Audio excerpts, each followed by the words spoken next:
कि ये जंगल बहुत बेरहम है और तुम यहाँ पर रहम की भीख मांग रहे हो। मुझे लगता है अब मुझको यहाँ से भगना होगा, नहीं तो ये मुझको मार डालेगा। और मुर्गा अपनी पूरी शक्ति लगाकर भागा। कितना भी तेज भाग ले, तू उड़ तो नहीं सकता मुर्गे, आखिर मैं तुझको पकड़ ही लूंगा। और तब तक सियार ने उसके पीछे भागना चालू किया। तब तक मुर्गा काफी आगे निकल गया और वो एक पेड़ के पीछे छुप गया। हे भगवान, एक बार इस शिकारी से मुझको बचा ले, फिर कभी भी इस घने जंगल में नहीं आऊंगा और हमेशा अपनी पत्नी की बातें मानूंगा।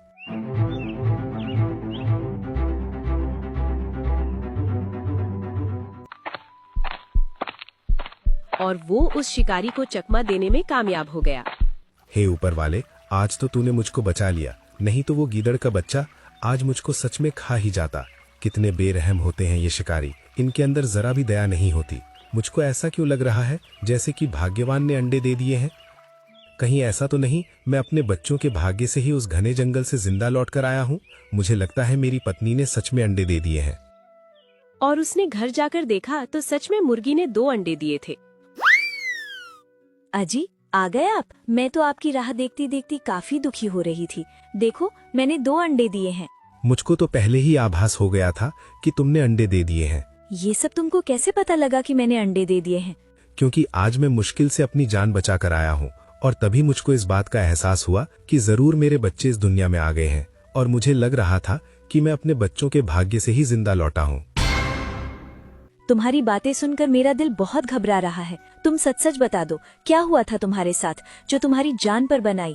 देखो, जब मैं खाना इकट्ठा करने गया था तो मुझको अपने इलाके में कुछ भी खाने को नहीं मिला, तो मैं अपनी जान का जोखिम लेते हुए मैं घने जंगल में चला गया।